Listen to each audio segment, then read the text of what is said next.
الله الرحمن الرحيم الحمد لله رب العالمين والصلاة والسلام على سيد الأنبياء والمرسلين محمد وعلى آله وصحبه أجمعين ومن تبعهم بإحسان إلى يوم الدين وبعد فقد قال الله تبارك وتعالى في كلامه المجيد والفرقان الحميد أعوذ بالله من الشيطان الرجيم بسم الله الرحمن الرحيم سبحان الذي أسرى بعبده ليلا من المسجد الحرام إلى المسجد الأقصى الذي باركنا حوله لنريه من آياتنا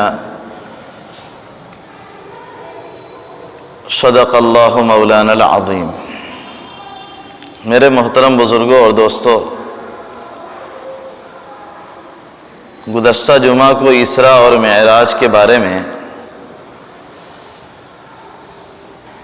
اس آیت کریمہ کی تفسیر کے تعلق سے کچھ باتیں آئی تھیں۔ اس امت کے لیے اور جناب نبی کریم صلی اللہ علیہ وسلم کے لیے ایک بہت بڑا اعزاز ہے کہ اللہ تبارک و تعالی نے اللہ کے نبی صلی اللہ علیہ وسلم کو اسراء اور معراج جیسا عظیم معجزہ عطا فرمایا۔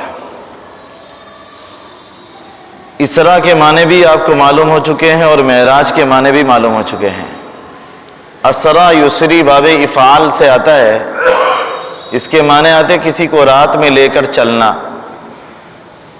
اور معراج عروج سے بنا ہے، اس کے معنی آتے ہیں چڑھنے کے۔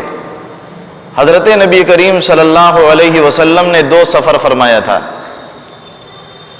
سب سے پہلے تو اللہ کے نبی صلی اللہ علیہ وسلم کو رات کی تنہائیوں میں بیدار کیا گیا، آپ کے سینے مبارک کو چاک کیا گیا، اور قلب اطہر کو آب زمزم سے دھلا گیا، نور و حکمت کی باتیں بھری گئیں، اور اس کے بعد اللہ تبارک و تعالی نے حضرت جبریل امین کے ذریعے سے براق پر سوار کر کے 1 مہینے کی مسافت کا سفر چند لمحوں میں کرا دیا۔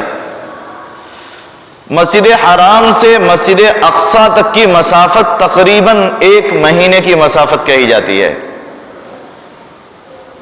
پچھلے زمانے میں اگر کبھی بولا جائے کہ کسی نے 3 دن کا سفر کیا تو اس کو تقریباً 77.5 کلومیٹر مانا جاتا تھا، جس کو آپ نے پڑھا ہے 48 میل۔ تو ایک لمبا سفر جناب نبی کریم صلی اللہ علیہ وسلم رات کی تنہائیوں میں فرماتے ہیں، اور براق پر سوار ہیں، اور پھر اس کے بعد آسمانوں کی جو سیر ہوئی ہے اس کو معراج کہا جاتا ہے۔ یہاں پر ایک مسئلہ یہ ہے کہ جناب نبی کریم صلی اللہ علیہ وسلم کو اللہ تبارک و تعالی حالت بیداری میں لے گئے یا خواب میں لے گئے؟ دونوں طرح کے نظریات ہیں۔ حضرت امیر معاویہ حضرت عائشہ رضی اللہ تعالی عنہ کا اپنا نظریہ یہ ہے کہ اسراء کا یہ واقعہ خواب کی حالت میں پیش آیا، لیکن محققین علماء یہ فرماتے ہیں کہ یہ خواب کا واقعہ نہیں ہے، اس لیے کہ اگر خواب کا واقعہ ہو تو خواب تو سارے انسان دیکھتے ہیں، خواب کا کوئی کمال نہیں ہے۔ کمال تو یہ ہے کہ انسان کو بیداری کی حالت میں لے جایا جائے۔ اسی لیے ہمارا اہل سنت والجماعت کا یہی موقف ہے کہ جناب نبی کریم صلی اللہ علیہ وسلم کو اللہ تبارک و تعالی نے آسمانوں پر بیداری کے حالت میں بلایا۔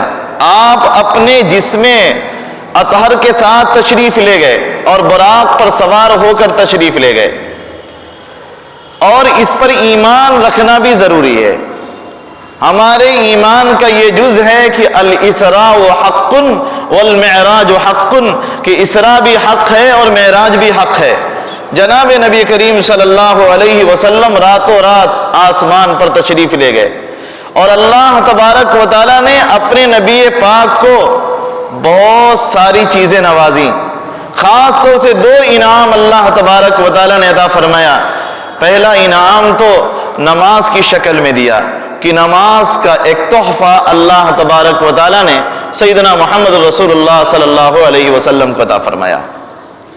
اسی لیے کہا جاتا ہے الصلاۃ معراج المومنین، کہ نماز ایمان والوں کی معراج ہے۔ معراج کا مطلب ہے ملاقات، یعنی نماز کے ذریعے سے بندہ اللہ تبارک و تعالیٰ سے ملاقات کر لیتا ہے۔ ایک معمولی سا انسان احکم الحاکمین سے ملاقات کرے، یہ بہت بڑی بات ہے۔ میں بہت معمولی ہوں، میں گیا گزرا، میری کوئی حیثیت نہیں، میری ملاقات صرف اللہ اکبر کہنے کے بعد اللہ تبارک و تعالیٰ سے ہو جاتی ہے، اور وہ ایسا دربار ہے کہ اس دربار سے کوئی خالی ہاتھ نہیں لوٹتا، جو مانگو وہ مل جاتا ہے۔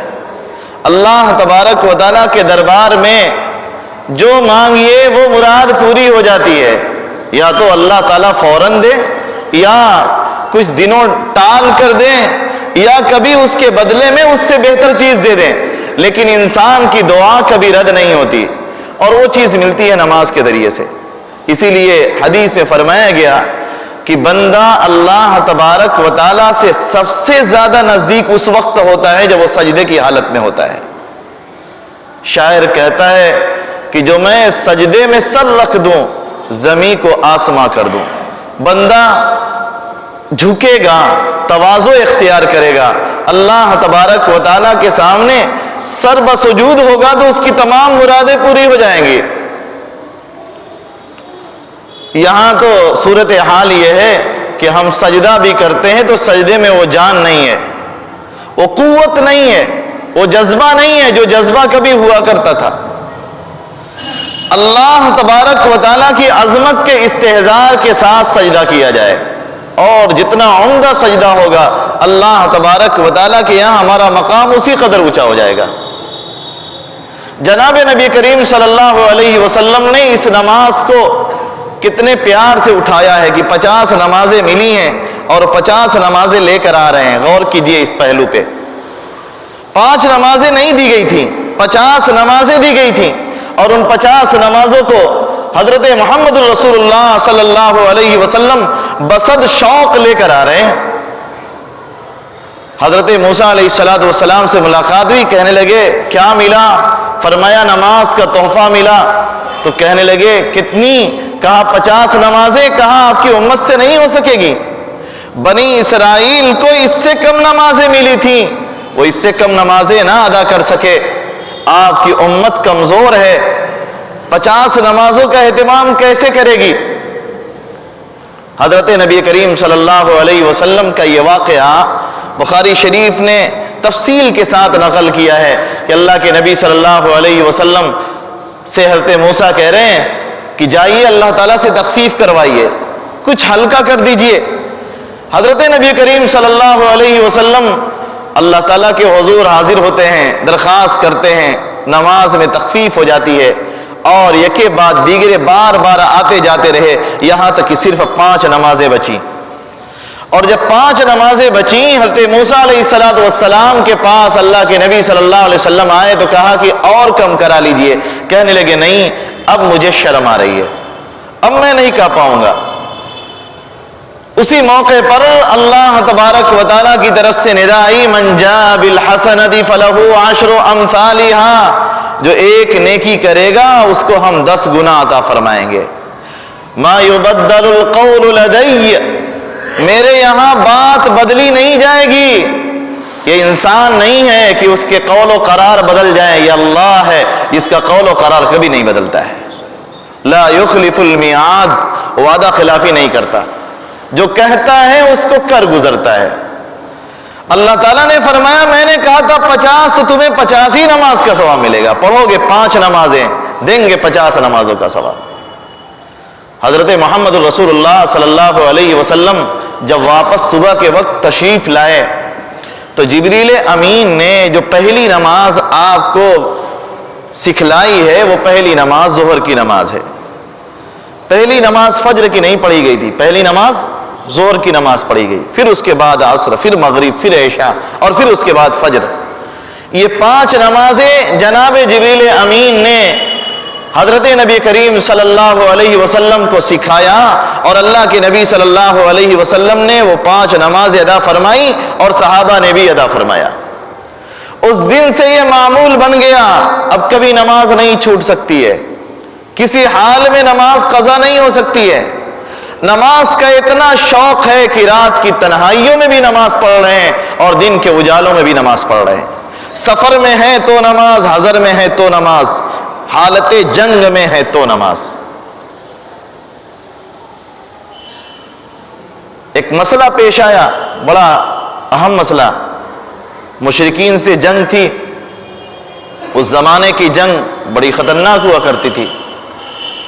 ان لوگوں نے آپس میں مشورہ کیا کہ ان کی جب نماز کا وقت ہوگا اور یہ سجدے میں جائیں گے تو ان کی گردن کاٹ دیں گے. اللہ تبارک و تعالیٰ نے قرآن کریم میں صلاۃ خوف کی آیات نازل فرمائیں. وَإِذَا ضَرَبْتُمْ فِي الْأَرْضِ فَلَيْسَ عَلَيْكُمْ جُنَاحٌ أَن تَقْصُرُوا مِنَ الصَّلَاةِ. یہ پوری آیات ایک سلسلہ ہے، ایک رکوع تقریباً اللہ تبارک و تعالیٰ نے اس موقع پر نازل فرمایا اور کہا کہ جب تم خوف کی حالت میں رہا کرو تو اس طریقے سے نماز پڑھ لو کہ ایک جماعت دشمنوں کے مقابلے میں ہو اور ایک جماعت امام صاحب کے پیچھے نماز ادا کر رہی ہو.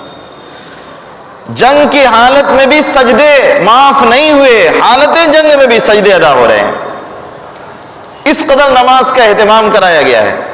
حضرت نبی کریم صلی اللہ علیہ وسلم نے اس ترتیب کو باقی رکھا کہ آپ کے پیچھے ایک جماعت کھڑی ہوئی، آپ نے تکبیر کہی، اس جماعت کی ایک رکعت مکمل ہوئی، یہ دشمنوں کے مقابلے میں چلی گئی اور دوسری جماعت جو دشمنوں کے مقابلے میں تھی وہ جناب نبی کریم صلی اللہ علیہ وسلم کے پیچھے آ گئی.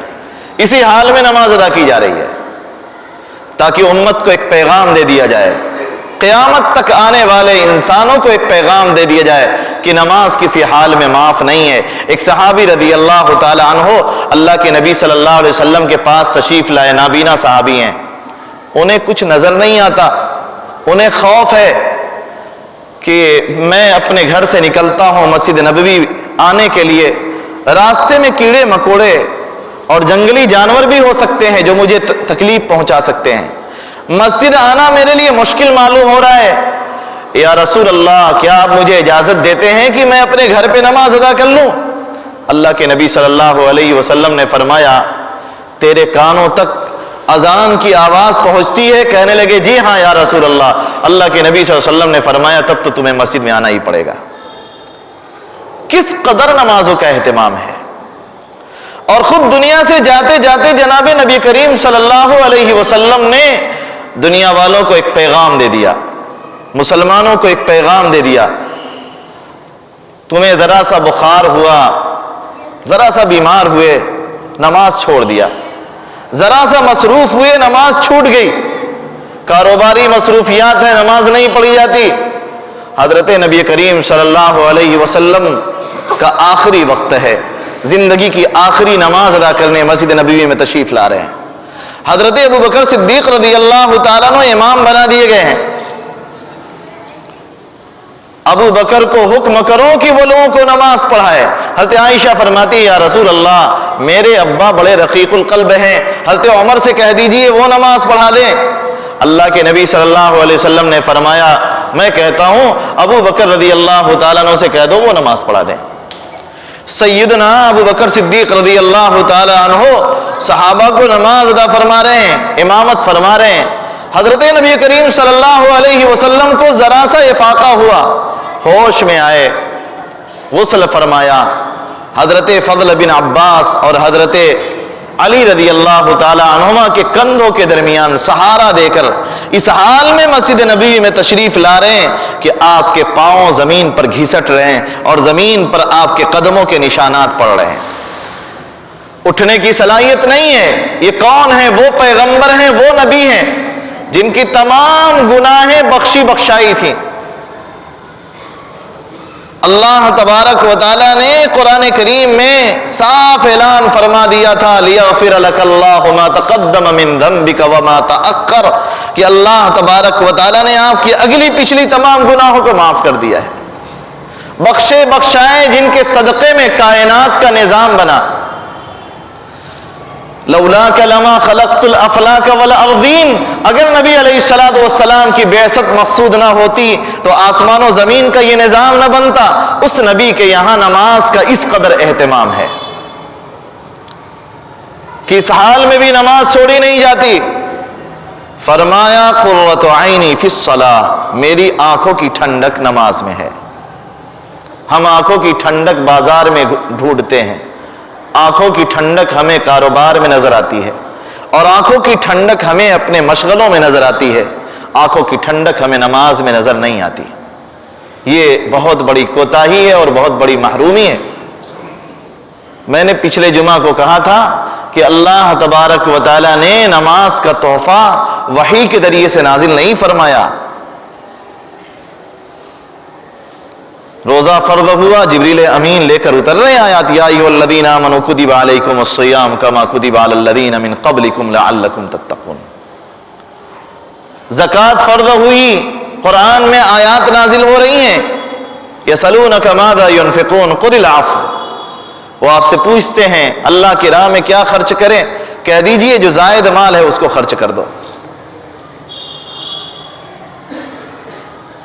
حج فرض کرنا ہوا، اللہ تبارک و تعالیٰ نے قرآن میں آیت نازل فرمائی، وَلِلَّهِ عَلَى النَّاسِ حِجُّ الْبَيْتِ مَنِ اسْتَطَاعَ إِلَيْهِ سَبِيلًا، کہ اللہ تعالیٰ کے لیے لوگوں کے ذمہ لازم ہے کہ بیت اللہ کا حج کریں۔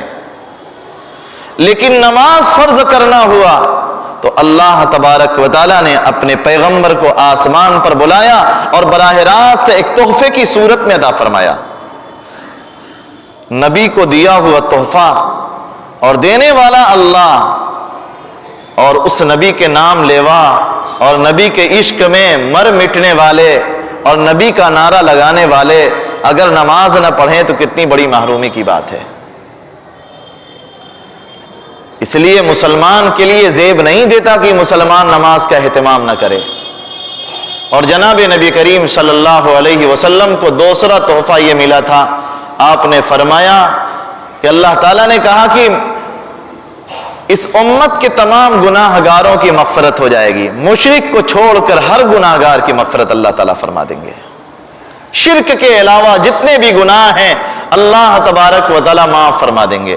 اگر مرنے سے پہلے گناہوں سے تائب ہو گئے تو دنیا ہی میں معافی ہو گئی، اور اگر توبہ نہیں کیا تو جہنم میں جانا پڑے گا، لیکن پھر اللہ کے فضل سے جہنم سے نکالے جائیں گے۔ حدیث سے فرمائے جناب نبی کریم صلی اللہ علیہ وسلم نے، کچھ اللہ کے ایسے بندے بھی ہوں گے کہ اللہ تبارک و تعالیٰ ان کو جہنم میں داخل فرمائیں گے اور وہاں سے پاک فرمائیں گے، پاک کر کے ان کو جنت میں داخل فرمائیں گے۔ ان کے اوپر لکھا رہے گا جہنمیون، لوگ جانیں گے کہ یہ جہنم سے آئے ہوئے لوگ ہیں۔ جنت میں جانے کے بعد انہیں جہنمی ہونے کا احساس تو نہیں ہوگا، لیکن لوگوں کو یہ معلوم ہوگا کہ یہ جہنم سے لوگ آ رہے ہیں۔ جنت میں کوئی تکلیف نہیں ہوگی، اللہ تبارک و تعالیٰ ایسے لوگوں کو بھی جہنم سے نکال کر جنت میں داخل فرمائیں گے جنہوں نے صرف لا الہ الا اللہ ایک مرتبہ اپنی زبان سے دل کی تصدیق کے ساتھ پڑھ دیا ہے۔ صرف ایک مرتبہ لا الہ الا اللہ محمد الرسول اللہ صلی اللہ علیہ وسلم ان کی زبان پر آیا، دل کی تصدیق کے ساتھ اللہ تبارک و تعالیٰ اسے جنت میں داخلہ ضرور عطا فرمائیں گے۔ ہمارا یہ عقیدہ ہے اور ہمارا یہ یقین ہے۔ تو اتنے مہربان ہے مالک، اللہ تعالیٰ اتنے مہربان ہیں۔ بہرحال جناب نبی کریم صلی اللہ علیہ وسلم کی جب وہاں آسمانوں سے واپسی ہو رہی تھی، حضرت ابراہیم علیہ السلام سے ملاقات ہوئی۔ ابراہیم علیہ السلام سے آپ نے سلام کیا۔ حضرت ابراہیم علیہ السلام نے دو تحفہ جناب نبی کریم صلی اللہ علیہ وسلم کو عطا فرمایا۔ ایک تحفہ تو یہ عطا فرمایا کہ اپنی امت کو میرا سلام پہنچا دیجئے، یہ بڑا اعزاز ہے امت کا۔ امت مسلمہ کو، امت محمدیہ کو میرا سلام پہنچا دیجئے۔ کون سلام پہنچا رہے ہیں؟ ابراہیم خلیل اللہ، اللہ کے دوست ابراہیم علیہ السلام ہم کو سلام پہنچا رہے ہیں۔ اور دوسرا پیغام یہ پہنچا دینا کہ دیکھو جنت چٹیل میدان کی طرح ہے، جنت کے اندر ہرے بھرے درخت نہیں لگے ہیں، پلاٹ سب خالی پڑے ہیں جنت کے۔ وَغَرْسُهَا سُبْحَانَ اللَّهِ وَالْحَمْدُ لِلَّهِ وَلَا إِلَهَ إِلَّا اللَّهُ وَاللَّهُ أَكْبَرُ، اور جنت کے پودے ہیں سبحان اللہ والحمد للہ ولا الہ الا اللہ واللہ اکبر، جتنا پڑھو گے اسی قدر جنت کے اندر پودے لگتے چلے جائیں گے اور جنت ہری بھری ہو جائے گی۔ اللہ تعالیٰ نے ہمارے حق میں جنت لکھ دی ہے، تبھی تو ہمیں مسلمان بنایا ہے۔ جتنا پڑھیں گے اسی قدر جنت ہری بھری ہو جائے گی، اتنے زیادہ پودے لگ جائیں گے۔ حضرت ابراہیم علیہ السلام کا یہ دیا ہوا تحفہ ہے۔ اور اسراء اور معراج کا جو یہ واقعہ پیش آیا، جب جناب نبی کریم صلی اللہ علیہ وسلم تشریف لائے تو سب سے پہلے آپ نے صبح کے وقت حضرت ام ہانی کے مکان میں آپ قیام فرماتے، سب سے پہلے آپ نے ان کو واقعہ سنایا تو کہنے لگے یا رسول اللہ کسی سے بیان نہ کریں ورنہ مشرکین مکہ جھٹلائیں گے، بھلا یہ کیسے ہو سکتا ہے کوئی راتوں رات جو ہے آسمانوں پر جائے۔ سیدنا ابو بکر صدیق رضی اللہ تعالی عنہ کو جب اللہ کے نبی صلی اللہ علیہ وسلم نے یہ واقعہ سنایا تو انہوں نے تصدیق کیا، اور مشرکین مکہ دوڑتے ہوئے اللہ کے نبی حضرت ابو بکر صدیق کے پاس آئے، کہا کہ اگر کوئی ایسا بیان کرتا ہے کہ میں راتوں رات آسمان پر گیا، بیت المقدس گیا، کیا تم اس کی بات مانو گے؟ کہا کہنے والا کون ہے؟ کہا محمد الرسول اللہ صلی اللہ علیہ وسلم ہے۔ کہا آپ تو اس سے بڑی خبر دیتے ہیں کہ ہم آسمان پر گئے اور آسمان سے ہمارے پاس وہی اتری، ہم اس کی تصدیق کرتے ہیں۔ اگر نبی فرمائے کہ اسی دنیا سے اسی دنیا میں گئے، چند لمحوں میں چلے گئے اور چند لمحوں میں چلے آئے، تو اس کی تصدیق کیوں نہیں کریں گے؟ اسی لیے ابو بکر صدیق کو صدیق کہا گیا۔ تو ہمیں بھی صدیق بننا ہے، یعنی نبی علیہ السلام کے معراج و اسراء کے اس واقعے کی تصدیق کرنا ہے، دل سے اس پر ایمان رکھنا ہے۔ وآخر دعوانا الحمدللہ رب العالمین۔